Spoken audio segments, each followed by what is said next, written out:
So we've been talking all about the future. I want to take you back in time.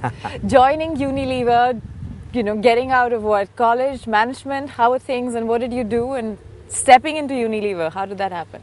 Well, it's interesting. I finished my MBA at IIM Ahmedabad. Yeah. And I remember applying for 3 companies at the time. One of which was Hindustan Lever, and that was my dream job.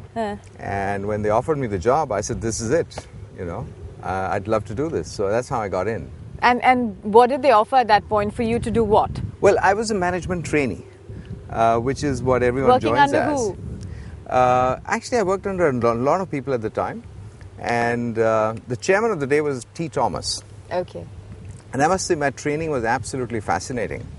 One of the unusual experiences I had was that I was one of the first 3 trainees to be picked to go and live in a village. Okay. So one day the chairman, as he was called TT at the time, called the 3 of us and we went to his office and he said, look, I want you guys to go and live in this village in UP. So I asked him, I said, well, what are we expected to do? He said, well, go and do some rural development. Okay. The only thing you can do, use your mind. You're not allowed to spend any of the company's money. Okay. So that was the brief. With that cryptic brief, we were sent off. And I reached this village it's called Sirsa Badan. Oh, of course. Near Eta in UP. Dacoit infested area. Yes. We landed there late at night and I was staying in this outhouse of a villager. And we've been given a survival kit like a mosquito net and, cooking stove, sleeping bag, that kind of stuff. And I have to say, I sat down at night and I said, geez, what are we doing here? I had absolutely no idea what I was going to do. But that later turned out to be one of the most fascinating experiences. Which is why? Well, the first thing I had to do the next day, for instance, is to figure out where to go to the loo. Because, of course, in the village there is no such thing. And this is not IIM Ahmedabad or life exactly. or being part of the army. So I finally found some sugarcane fields and went there and hid myself in the sugarcane. And then the next day they started cropping the sugarcane. So every day I had to walk a bit further. So finally after 3-4 days I said, look, this is not it. Time to call T. Thomas. Well, no, I decided that was my coming out. So I joined everybody in the field. Yeah. And that in a strange way, that was a turning point. Because I found, for instance, that the morning in the field is the time when all the farmers actually talk about lots of important issues. What to plant, when to plant, is it going to rain, where to buy the seed, what's the price of tomatoes. There was a terrific exchange going on in the morning, which was quite interesting. So anyway, that was part of it. So part of it was just getting used to living in a village. Okay. So after some time, I identified a project. The village had no drainage system. Okay. And therefore, a lot of stagnant water used to collect all over. And there would be flies and mosquitoes and, health hazards. So I started talking to some of the villagers and said, look, why don't we build a simple drainage system? Yeah. And of course, they weren't interested because they had never seen a clean village. So they couldn't work out what the change would be and what the world would be like. Yeah. So I then decided that we had to figure out a way to change their mindset. Yeah. So. And these were the beginnings of life at Unilever.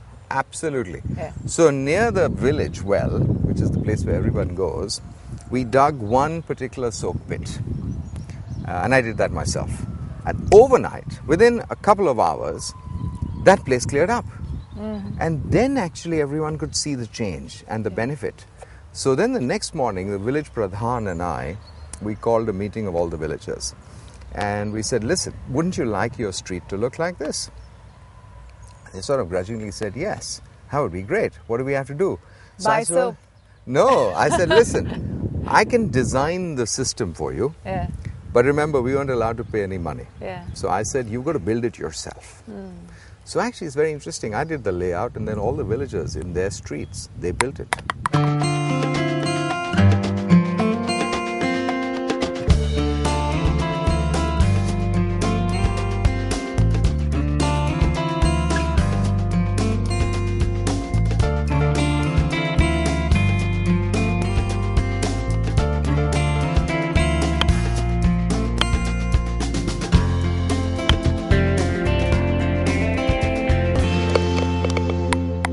How did you come up with that quote that you always sort of quoted about? What's good for Unilever is what? What's good for India is good for Hindustan Unilever. It's good for Hindustan Unilever. Well, I actually believe in that. I think, bear in mind, companies like ours, we touch the lives of 600-700 million people in India. Yeah. So in the end, we will benefit from the progress of India. If India progresses, people have more money, they want a better lifestyle, they want to improve their quality of life. That's what we do. That's what Unilever does.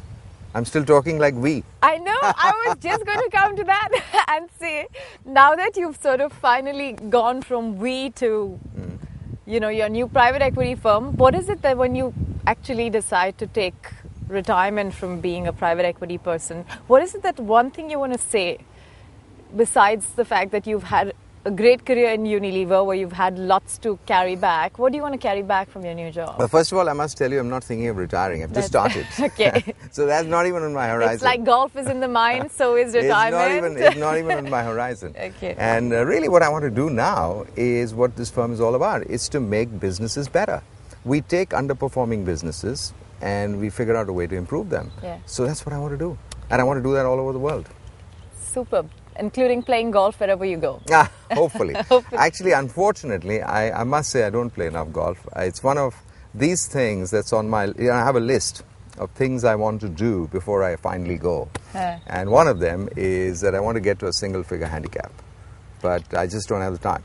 Just give us a call when you do. We'll be right here. I'll do that. Thanks so much. Good to Pleasure. Thanks Pleasure so much. to meet you. A lot of things in a golf swing are very similar to things you may do in everyday life. I want you to imagine that you have a very heavy rock in your hands. And when you have this heavy rock in your hands, it's all you can do to take the rock back with your shoulders. You're going to take this rock back with your shoulders because it's too heavy. You can't move it with your fingers. You can't move it with your wrists. You can't move it with your forearms because the rock is so heavy. You have to take it back with your shoulders. And as you take it back with your shoulders, you get ready to throw the rock.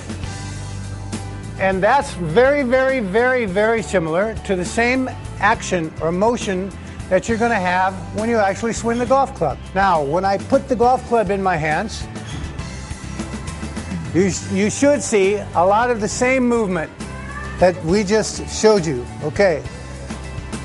So I'm going to take the rock back with my hands, right? And then throw the rock with my arms. Now, this motion here is a natural motion. So if you can get this motion when you're learning how to play the swing, it's going to help you get a really good golf swing, a repeatable golf swing that you can play with time and time and time again.